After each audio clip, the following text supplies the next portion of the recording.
नमस्कार. मी भगवंत कुलकर्णी. परखड सत्य यूट्यूब चॅनलमध्ये तुमचं सगळ्यांचं खूप स्वागत आहे. आजचा विषय म्हणजे की काही दिवसापूर्वी संजय राऊतांनी कोणाला पापी, कोणाला काय ते कायमच म्हणत असतात. पण संजय राऊतांच्या ह्या कृत्यामुळे बाळासाहेबांच्या शिवसेनेचं किती मोठं नुकसान झालेलं आहे. आणि मग ह्या सगळ्यासाठी संजय राऊतना कुठलं बक्षीस द्यायला पाहिजे? माझं तर म्हणणं असं आहे की संजय राऊत यांना पापभूषण हा पुरस्कार द्यावा.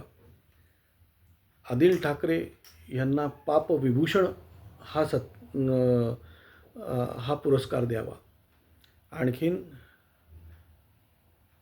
गद्दार उभाठांना पापरत्न असा पुरस्कार द्यावा. कारण यांनी जी पापं करून जे हिंदूंचं नुकसान केलं आहे, जे मराठी माणसाचं नुकसान केलेलं आहे, जे महाराष्ट्राचं नुकसान केलेलं आहे, जे धर्माचं नुकसान केलेलं आहे, याची मोजणीच करता येत नाही. याची मोजणीच करता येत नाही. त्यामुळे इतरांना पापी म्हणता म्हणता स्वतः किती मोठी पापं केलीत आणि त्याच्यासाठी तुम्हाला काय काय पुरस्कार द्यायला पाहिजेत. म्हणजे कसं आहे की उद्धव ठाकरे हे पापरत्नच. कारण त्यांनी संजय राऊत आणखीन आदिल ठाकरे, उभाटांनी संजय राऊत आणि आदिल ठाकरे यांना काय म्हणतात त्याला मनमानी कारभार करायला लावला आणि त्यांनी जी वाट लावली, त्यामुळे ते इतके मोठे रत्न आहेत की ते सगळी ती हे विभूषण आणखीन हे भूषण बघत बसले. संजय राऊतला तर केवढं भूषण आहे आणि कसं रुबाबात ते बोलतात. तसंच ते आदिल ठाकरे ते एकदा काय म्हणले होते, संपलेल्या पक्षाबद्दल मी बोलत नाही, त्यांच्या काकाच्या पक्षाबद्दल बोलत होते. आणि आज त्याच संपलेल्या पक्षाच्या घरी जाऊन पायघड्या घालून बाबा रे आम्हाला आमच्याबरोबर युती कर, आणि ते युती करून स्वतःचंही वाटोळं नेहमीप्रमाणे करून घेतलं आणि ते काकाचंही वाटोळं केलं. हे विभूषण आहे, पाप विभूषण काय.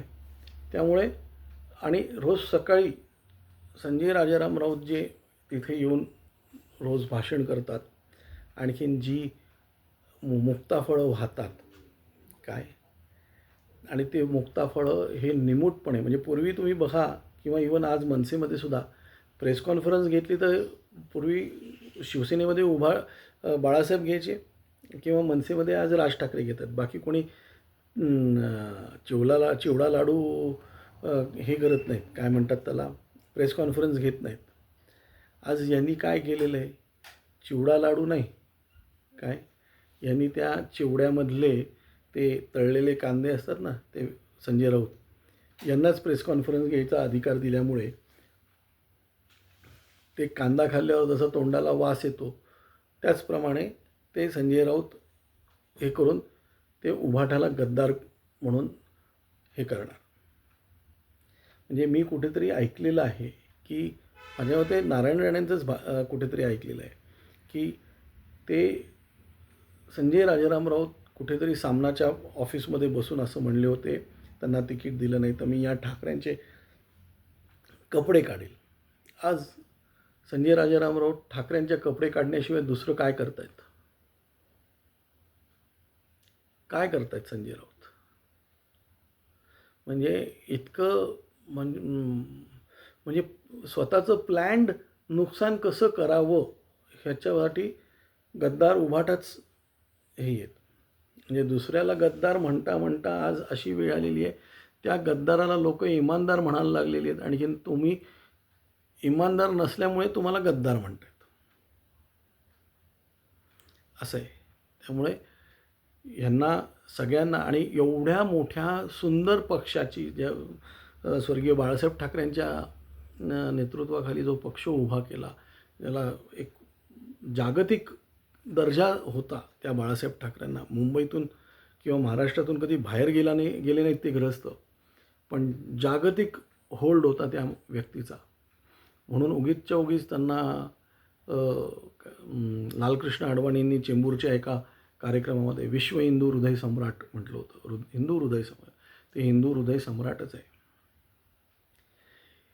उद्धव ठाकरे हे पापरत्न राजकीय व्यभिचार सम्राट आहेत. काय आज इतकं कधी कधी वाईट वाटतं त्या बाळासाहेबांच्या कर्तृत्वाबद्दल, की काय यांनी करून ठेवलेलं आहे, कुठे नेऊन ठेवला बाळासाहेब, कुठे नेऊन ठेवली यांनी. कारण बाळासाहेबांची शिवसेना आजही एकनाथ शिंदे चांगली बघतायत. काय म्हणजे यांच्यापेक्षा तर 100% चांगली बघतायत. म्हणून मी म्हणतो की यांना पापरत्न, पापविभूषण आणि पापभूषण असे गद्दार उभाटा, गद्दार आदिल ठाकरे, मी संजय राऊतांना गद्दार म्हणणार नाही, कारण ते त्यांच्या यांना खड्ड्यात घालण्यासाठी ते प्रामाणिक आहेत, पण ते पाप मात्र करतात. त्यामुळे त्यांना नुसतं पापभूषण. आज एवढंच. धन्यवाद.